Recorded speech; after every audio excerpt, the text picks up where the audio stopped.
चूल्हे में कोयले की अंगीठी पर माँ रोटियां सेक रही थी। बाहर आंगन में ठंडी हवा की बयार बह रही थी। ऐसे में चारों भाई बहन चूल्हे के पास ही खाने को बैठ गए। माँ रोटियां सेक सबकी थाली में गर्मा गर्म परोसे जा रही थी कि तभी बड़े भैया काशी बोले, अम्मा आज से मुझे 2 रोटियां ज़्यादा देना, मुझे रात में भूख लग जाती है। देख काशी, तू भले 2 रोटी ज़्यादा खा लिया कर, पर तुझे दूध तो पीनी ही पड़ेगी। आखिर आगे चलकर और ज़्यादा पढ़ाई जो करनी है, इंजीनियर बनना है तुझे। इंजीनियर? माँ ने काशी को समझाते हुए थाली में 2 रोटियां ज़्यादा परोसी। 3 बहनों में सबसे बड़ा काशी माँ बाप की आंखों का तारा है। दोनों को बहुत आस है काशी से कि पढ़ लिख कर इंजीनियर जरूर बनेगा। वहीं एक और लड़के की चाहत में 3 बेटियां काशी से छोटी हैं। तीनों बेटियां में कमाल की बनती है। तीनों एक दूसरे पर जान छिड़कती हैं और तो और अगर भैया को कोई कुछ बोल दे तो तीनों उसकी जान खा जाती हैं। अब माँ मुझे भी दूध देना, मुझे भी खूब पढ़कर भैया जैसे ही इंजीनियर बनना है। माँ की बातें सुन सबसे छोटी बेटी निम्मी बोली, अरे पागल, इंजीनियर लड़के बनते हैं, लड़की थोड़ो। दोनों बहनें जो उससे बड़ी थीं बोलते हुए हंस पड़ी। चुप करो, तुम दोनों जब देखो उसे सताती रहती हो। कोई नहीं निम्मी, तू इंजीनियर नहीं बन सकती तो क्या हुआ, तेरा ब्याह हम किसी इंजीनियर से करवा देंगे। कहती हुई माँ भी मुस्कुरा उठी। पर निम्मी को बड़ा अजीब लगा कि जब भैया पढ़ लिख कर इंजीनियर बन सकते हैं तो वो क्यों नहीं। क्या लड़की है इसलिए इंजीनियर नहीं बन सकती, या फिर कोई और कारण है? क्योंकि कक्षा में वो गणित में अच्छे नंबर लाती है और विषयों में भी उसकी अच्छी पकड़ है, फिर इंजीनियर काहे नहीं बन सकती? सब लोग तो पढ़कर ही इंजीनियर बनते हैं, तो आखिर लड़का पढ़कर इंजीनियर बन सकता है, लड़की पढ़कर इंजीनियर काहे नहीं बन सकती? 2 दिन से निम्मी के मन में यही सवाल हथौड़ी की तरह चोट कर रहे थे। कक्षा में भी पढ़ने बैठी तब भी यही सोच रही थी कि खेलने कूदने में भी मन नहीं लग रहा था। चुपचाप कोने में बैठी सहपाठी लड़कियों को खेलते हुए देख रही निम्मी ख्यालों में गुम हुई थी कि तभी पीछे से महेश ने ओ पुकारा, निम्मो बड़ी होशियार बनती है, जरा एक बार कबड्डी खेल में हम लड़कों को हरा कर तो दिखा। महेश बोल ही रहा था कि तभी निम्मी की सहेली कल्पना पास आकर बोली, निम्मी आज तुझे जीतने के लिए जी जान लगा देनी है। लड़कों से शर्त लगी है, जो लड़कियां जीती तो आज के बाद वो हमें कबड्डी मैदान में खेलने देंगे, कभी परेशान भी नहीं करेंगे। निम्मी की महेश से कभी नहीं बनती। वह अक्सर ही निम्मी को ये कहकर चिढ़ाया करता कि तू लड़की है, चुपचाप पढ़ाई कर और घर जा, यूं लड़कों की तरह खेल कूद मत किया कर। उसकी बातें सुन निम्मी को बहुत उलझन होती थी। कल्पना की सुन निम्मी तुरंत उठ खड़ी हुई, अपने कपड़े पर लगी धूल झाड़ी और कबड्डी के मैदान की ओर बोली, चल आज इन लड़कों को मजा न चखा दिया तो मेरा नाम निम्मी नहीं। निम्मी जोश से भरी हुई थी। खेल शुरू हुआ। एक तरफ लड़के तो दूसरी तरफ लड़कियां। लड़के अपने गुमान में थे, लड़कियों को हराना बाएं हाथ का खेल समझ रहे थे, लेकिन निम्मी ने भी कमर कस ली थी कि आज आर या प्यार करके रहेगी। निम्मी की होशियारी और शारीरिक फुर्ती ने अपना कमाल दिखाया। लड़के चारों खाने चित्त हो गए। लड़कियां खुशी के मारे उछल पड़ी कि तभी महेश गुस्से से तंज कसता हुआ बोला, लड़कियां तो बेईमान होती ही हैं। बेईमान किसे बोला? निम्मी ने गुस्से से आंखें दिखाई। तुझे और किसे? महेश ने निम्मी को उकसाया। 2 दिनों से परेशान निम्मी महेश की सुन और भी ज़्यादा परेशान हो अपना आपा खो बैठी और पास ही खड़े महेश पर झपटी। महेश ने स्वयं का बचाव करने के लिए कदम पीछे करना चाहा कि तभी उसके दोनों पैर आपस में उलझ गए और वह सिर के बल गिर पड़ा। मैदान में पड़े पत्थर से उसका सिर जा टकराया। 2 मिनट में महेश के सिर से खून की धारा बहने लगी। महेश के सिर से खून बहता देख दोस्तों ने उसे घेर लिया। स्कूल के शिक्षक सहित प्रधानाध्यापक भी आ गए। महेश को अस्पताल ले जाया गया, जहां उसके सिर में 3 टाँके लगे। दूसरे दिन निम्मी के पिता को स्कूल बुलाया गया। निम्मी ने अपनी सफाई देनी चाहिए, लेकिन किसी ने उसकी एक न सुनी। सभी यही बोलते रहे कि निम्मी ने गुस्से में महेश का सिर फोड़ डाला। देखिए घनश्याम बाबू, लड़की जात है इसलिए नरमी से पेश आ रहा हूँ, वरना यही हरकत किसी लड़के ने की होती तो उसकी खैर नहीं थी। मैं तो कहता हूँ लड़की को पढ़ा लिखा कर क्या करना है, फिर भी एक बार आप इसे समझा सके तो समझा दीजिए, वरना फिर हमें दोष मत दीजिएगा। निम्मी के पिता घनश्याम बाबू प्रधानाध्यापक के आगे हाथ जोड़कर सिर झुकाए खड़े रहे, पर उन्होंने एक शब्द नहीं कहा, बस निम्मी की ओर गुस्से से देखते रहे। निम्मी अपने पिता से और उनके क्रोध से बहुत डरती थी। उनके आगे निम्मी की बोलती बंद हो जाती थी। निम्मी कहना तो बहुत कुछ चाहती थी, पर अपने पिता के गुस्से से भरी आंखें देख चुप रही। दरवाजे के ऊपर लड़की के खूबसूरत तख्ती पर बड़े बड़े अक्षरों में अंकित निम्मी सिंह देखते ही बनता है। दरवाजे से अंदर जाने पर बड़े से कमरे में बड़े से टेबल जिस पर अनगिनत कागज पतर रहे हुए हैं, जिन्हें गौर से चश्मे के अंदर से देखती हुई निम्मी दिखाई देती है। कड़क गुलाबी सूती साड़ी में लिपटी हुई देखने में किसी स्कूल की प्रिंसिपल जैसी दिखाई दे रही है। देखिए मिस्टर राहुल, मैं चाहती हूँ कि हमारे स्कूल की लड़कियों को भी खेल कूद में रुचि बढ़े। इसके लिए आपको मेहनत करनी पड़ेगी और अगले साल तक कबड्डी की एक ऐसी बेहतरीन टीम तैयार करनी होगी जो स्कूल से बाहर जाकर खेल सके। आप समझ रहे हैं ना कि मैं क्या बोलना चाह रही हूँ? जी मैम, आपकी बात मैं समझ रहा कि लड़कों की टीम के साथ साथ लड़कियों की टीम को भी तैयार करना है, पर इसमें एक परेशानी का सामना करना पड़ता है। वो ये कि लड़कियों के माता पिता स्वयं नहीं चाहते कि उनकी बच्ची कबड्डी जैसा खेल खेले। मिस्टर राहुल, यही तो चैलेंज है। आपको माता पिता से बात करनी होगी, उन्हें समझाना होगा कि खेल कूद जितना लड़के के लिए ज़रूरी है उतना एक लड़की के लिए भी। ठीक है मैम, मैं कोशिश करूँगा। इतना बोल मिस्टर राहुल कमरे से बाहर चले गए कि तभी निम्मी का फ़ोन बज उठा। हेलो निम्मी दीदी, बाबूजी को फिर से दौरा पड़ा है, वो मुझसे संभल नहीं रहे हैं। ठीक है शांति, तुम उनका ख्याल रखना, मैं अभी आती हूँ। निम्मी फ़ोन रख तुरंत तेज कदमों से घर के लिए निकल पड़ी। कार चालक को तेजी से घर की ओर चलने को बोल निम्मी पीछे की सीट पर जाकर बैठ गई। निम्मी जो कभी इंजीनियर बनना चाहती थी, वो आज एक नामी स्कूल की प्रिंसिपल बन चुकी है। शहर में उसका नाम है, लेकिन यहाँ तक पहुँचने में निम्मी ने बहुत संघर्ष किया है। घर पहुँचकर नहीं रहना मुझे इस कैद खाने में, मुझे अपने घर जाना है। पर बाबूजी, ये घर आपका ही है। मेरा घर? जैसा कि मैं जानता ही नहीं कि ये तेरा घर है। प्रिंसिपल निम्मी सिंह का, मेरा नहीं। बाबूजी, क्या बेटी का घर पिता का नहीं होता? निम्मी आंखों से आंसू भरकर बोली, नहीं, बिल्कुल नहीं। कहीं आज तक बेटी का घर किसी पिता का हुआ है जो आज होगा? मेरा घर तो मेरे काशी के पास है। बेटे ही पिता का अंतिम सहारा होते हैं, बेटियां थोड़ी। बोलते हुए बाबूजी बुझे हुए से कुर्सी पर बैठ गए। बाबूजी, आप परेशान ना हो, मैंने काशी भैया को फ़ोन कर दिया है। उन्होंने कहा है कि वो तुरंत आकर आपको अपने साथ ले जाएंगे, लेकिन तब तक आपको अपनी सेहत का ख्याल रखना पड़ेगा, जमकर खाना पड़ेगा ताकि आप वहाँ के मौसम में रह सकें। हाँ, तू सही कह रही है निम्मी, वहाँ विदेश में बहुत ठंड रहती है, मुझे जमकर खाना पड़ेगा। शांति, जल्दी से मेरा खाना लगाओ। मुस्कुराते हुए निम्मी के बाबूजी घनश्याम जी किसी बच्चे से कम नहीं लग रहे। स्वभाव से कड़क पिता को इस परिस्थिति में देख निम्मी की आंखें नम हो आई थी।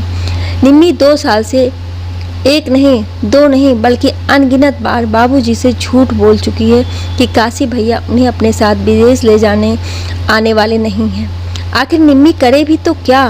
बेटे की आस लगाए बाबूजी बेटी के घर रहना नहीं चाहते, और बेटा काशी ने पहले ही कह दिया है कि निम्मी, बाबूजी अब तुम्हारी जिम्मेदारी है। और तब से ही निम्मी अपनी जिम्मेदारी पूरी मन से निभाई हुई रही है। पर बीच बीच में उसे भी लगता है कि जिस बाबूजी ने उन्हें इतना काबिल बनाया, उन्हीं बाबूजी से ऐसे कैसे काशी भैया मुंह फेर सकते हैं। बाबूजी के खुशी खुशी खाना खाने के बाद निम्मी दुखी मन से हताश से अपने कमरे में आकर बिस्तर पर लेट गई। लेटे हुए वो दिन आंखों के सामने घूमने लगा जिस दिन माँ ने बाबूजी के दबाव में आकर निम्मी को कसम दी थी कि वो कभी भी कबड्डी जैसा खेल नहीं खेलेगी। देख निम्मी, तेरी हरकत से बाबूजी बहुत गुस्से में हैं। मुझे डर है कि कहीं गुस्से में वो तेरा स्कूल न छुड़वा दे, इसलिए तू कसम खा कि आज के बाद कभी भी कबड्डी नहीं खेलेगी और ना ही लड़कों से भिड़ेगी। माँ की सुन निम्मी डबडबाई आंखों से माँ की ओर देखती है। जो गलती ही नहीं की उसकी सज़ा मिलना निम्मी को अंदर तक तोड़ गया। निम्मी माँ के सिर पर हाथ रखकर कसम खाती है कि वो कभी भी कबड्डी नहीं खेलेगी और ना ही कभी भविष्य में लड़कों से उलझेगी। अब निम्मी को स्कूल में पल भर भी मन नहीं लगता, क्योंकि एक तो वो अपना प्रिय खेल कबड्डी नहीं खेल सकती थी और दूसरे महेश अब उसके सामने सीना तान कर चलता था, जिसे देख निम्मी गुस्से से भर जाती थी, पर ना ही वो कुछ कह पाती और ना ही कुछ कर पाती। बस मन ही मन में कुढ़ती रहती। दिन बीते, साल बीते और निम्मी का स्कूल ख़त्म हुआ। काशी भैया का इंजीनियरिंग कॉलेज में दाखिला भी हो चुका था, जिसके लिए बाबूजी ने अपना पुश्तैनी मकान गिरवी रख छोड़ा था। किसी तरह जोड़ तोड़कर निम्मी की बड़ी बहन शोभा का ब्याह घनश्याम जी ने अपने गांव के करीबी दोस्त के बेटे से कर दी। रही उससे छोटी रेखा, तो उसके ब्याह के लिए घनश्याम बाबू बहुत परेशान थे, क्योंकि उसके नाक नक्श उतने आकर्षक नहीं थे, इसलिए कोई भी लड़का उसे पसंद ही नहीं कर रहा था। लेकिन इन सब बातों से परे निम्मी अपनी पढ़ाई पर ध्यान दे रही थी।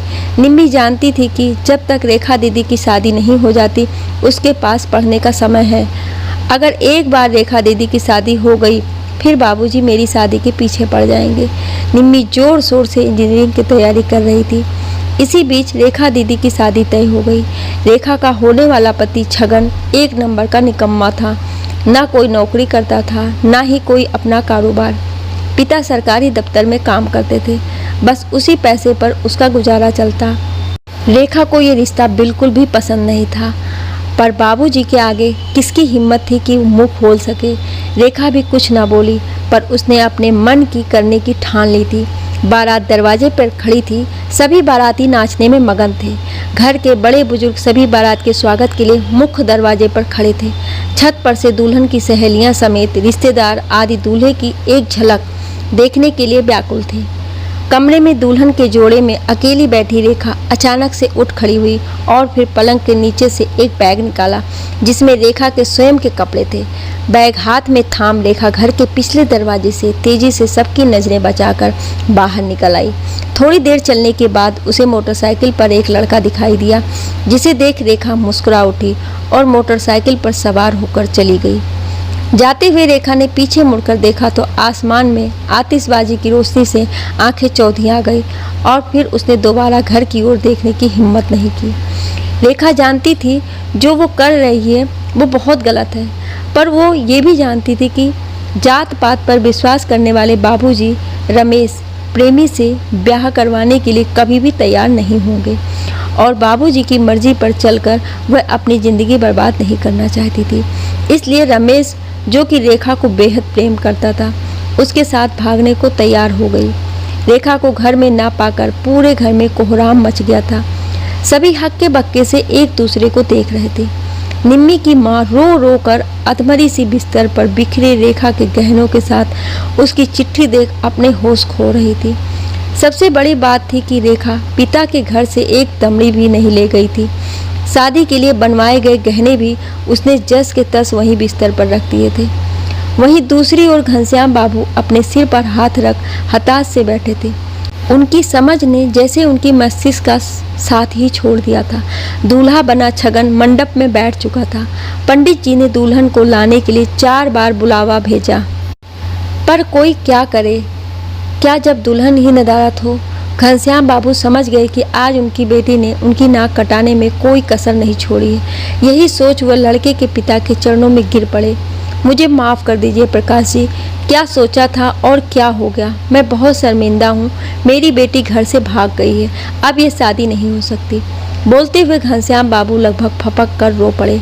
बाबूजी को यूँ रोते देख निम्मी को रेखा दीदी पर बहुत गुस्सा आ रहा था।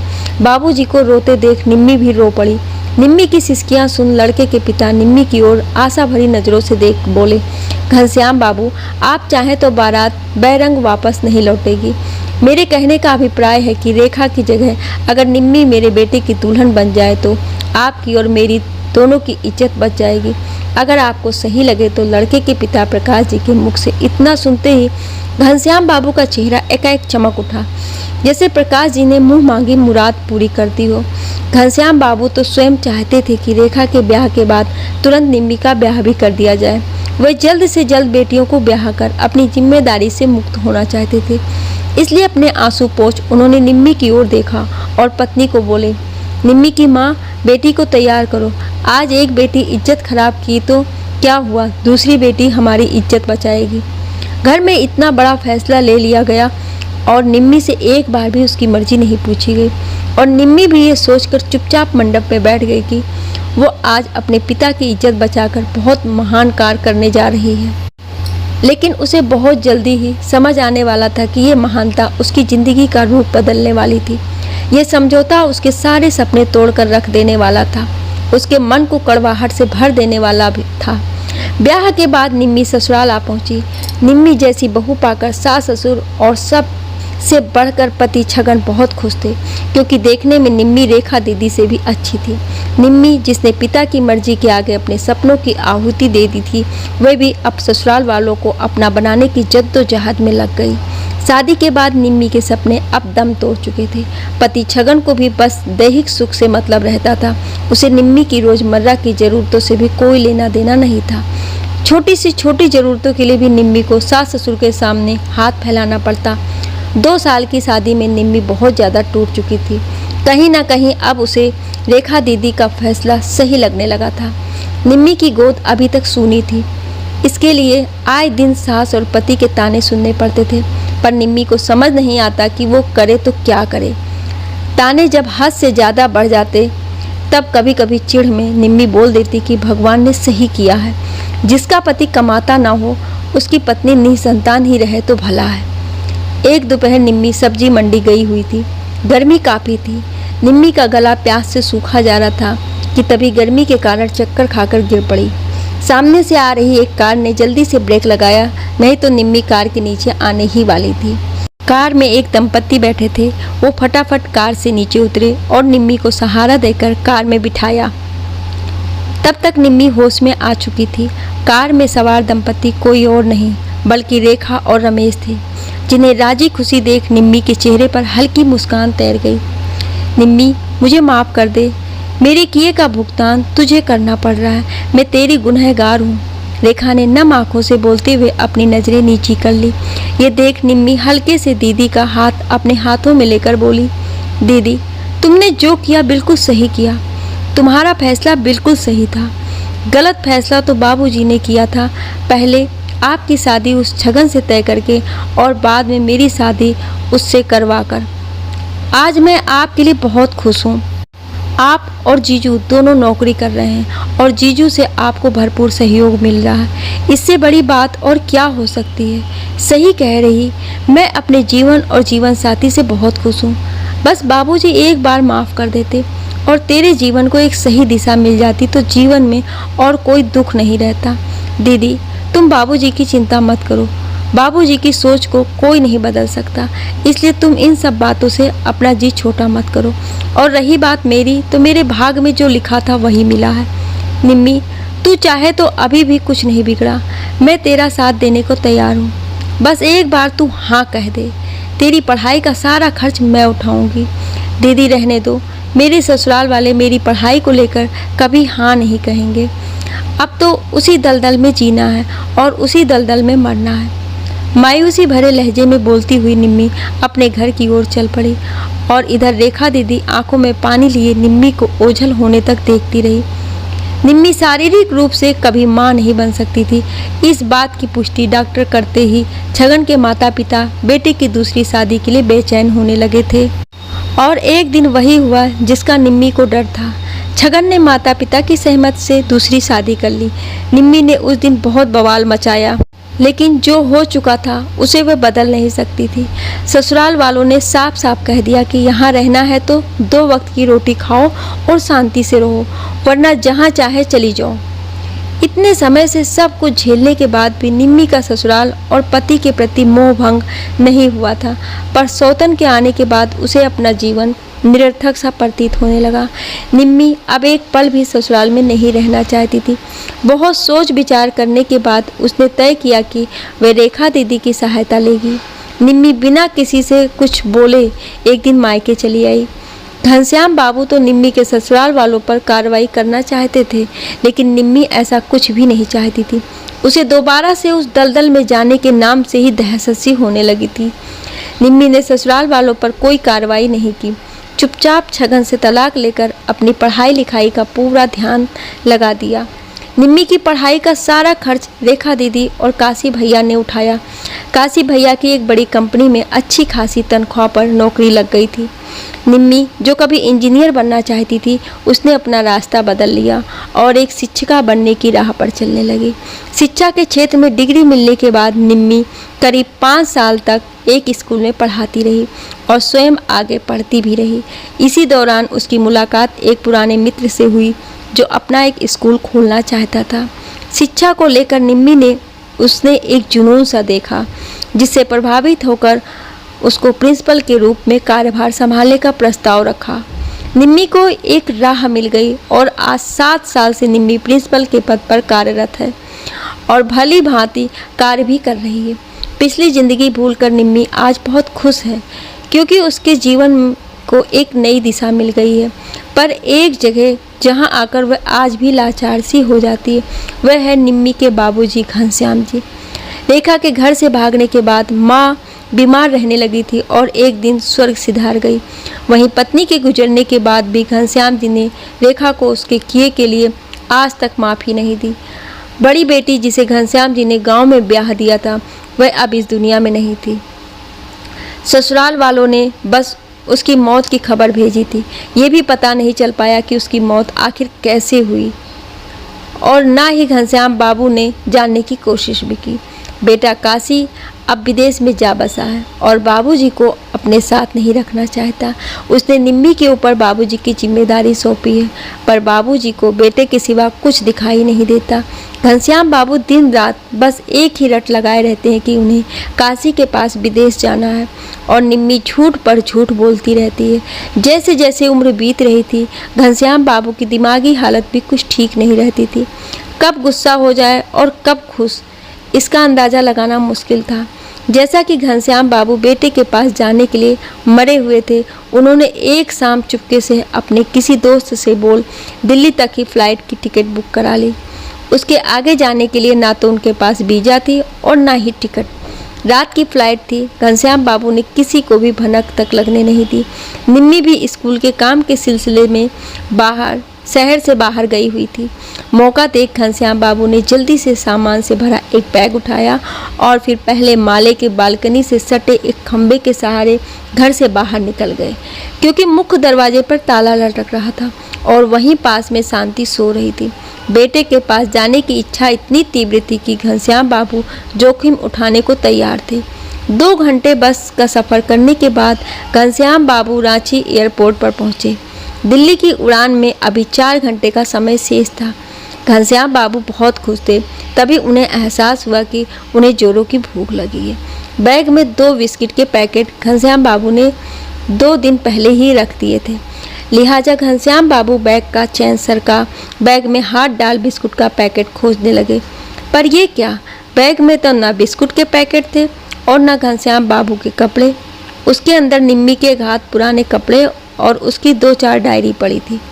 घनश्याम बाबू आनन फानन में अलमारी से कोई दूसरा बैग ही उठा लाए थे। बैग में भरे हुए सामान में उन्होंने एक छोटी सी डायरी बड़ी आकर्षक दिखाई दे रही थी। उन्होंने डायरी बैग से बाहर निकालने के बाद डायरी को खोला। डायरी निम्मी की थी।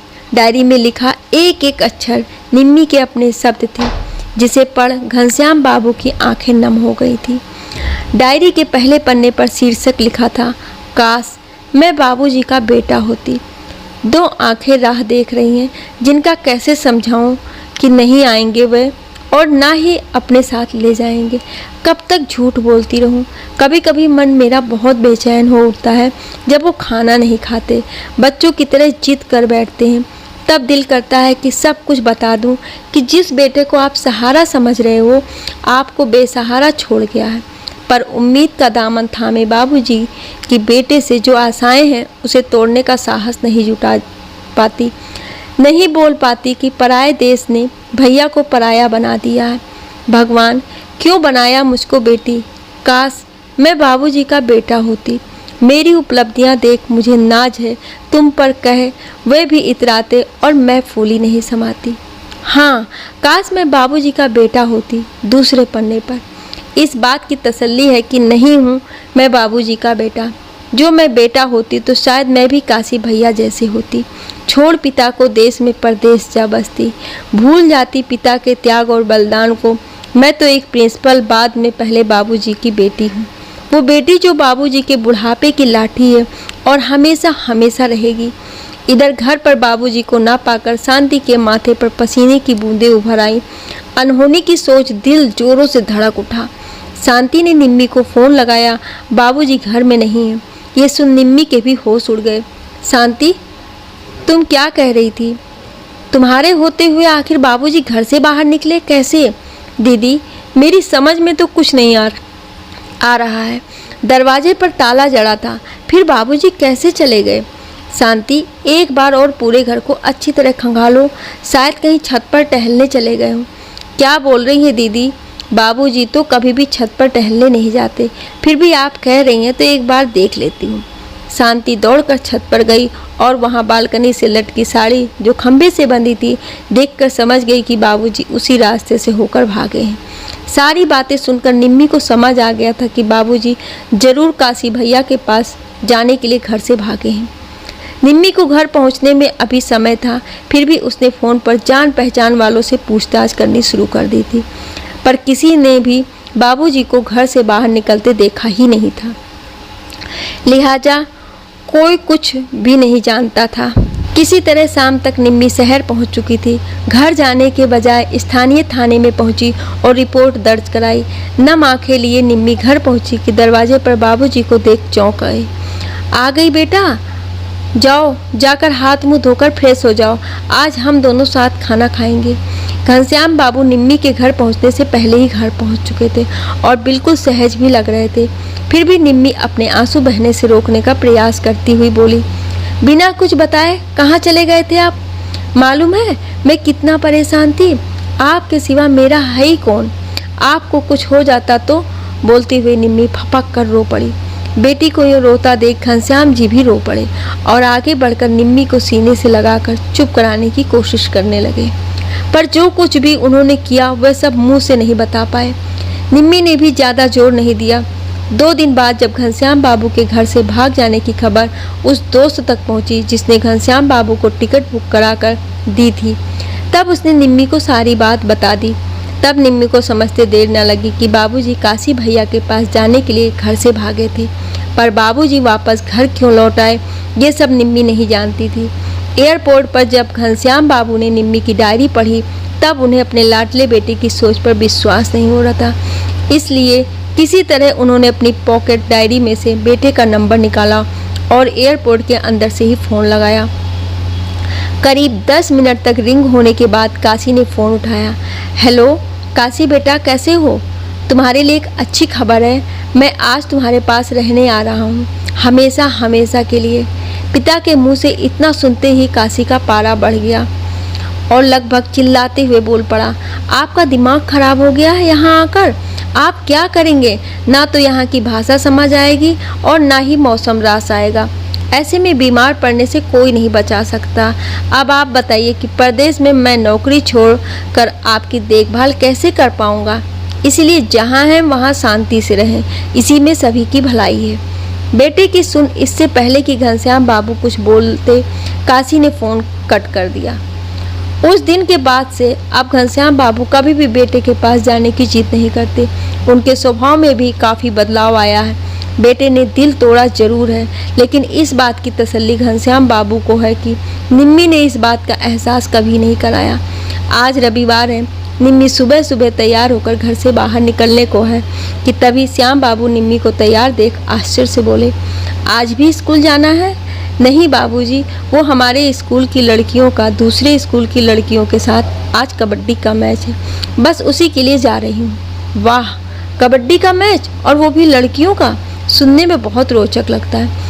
तुम कहो तो मैं भी देखने चल सकता हूँ। घनश्याम बाबू ने इतना कहा ही था कि निम्मी के चेहरे पर एकाएक आर के भाव उभर आए, क्योंकि बाबूजी को बचपन से लड़कियों का खेलना कूदना पसंद नहीं था। हाँ हाँ बाबूजी, आप भी चल सकते हैं। निम्मी का इतना कहना था कि घनश्याम बाबू मिनटों में तैयार होकर आ गए। गाड़ी में बैठ दोनों बाप बेटी घर से बाहर निकल आए। निम्मी ने देखा बाबूजी के चेहरे पर हल्की मुस्कान तैर रही थी। इस बदलाव को देख निम्मी भी खुश नजर आ रही थी। बाबूजी जाते जाते सोचने लगे कि मैं तो वह कस्तूरी मृग हूँ जिसकी नाभि में ही सुगंध रहती है और वह पूरे वन में उस सुगंध को तलाश करता फिरता है। समय रहते मुझे इस बात का एहसास हो गया कि निम्मी ही मेरा असली बेटा है। ये सोचते हुए बाबूजी मुस्कुराते जा रहे थे और निम्मी बाबूजी के मनोभाव से अपरिचित उनकी खुशी में खुश हो रही थी। ये कहानी आपको कैसी लगी, आप मुझे अपनी राय कमेंट बॉक्स में ज़रूर दीजिएगा और ऐसी ही कहानियाँ सुनने के लिए हमें सब्सक्राइब जरूर करें। Thank you.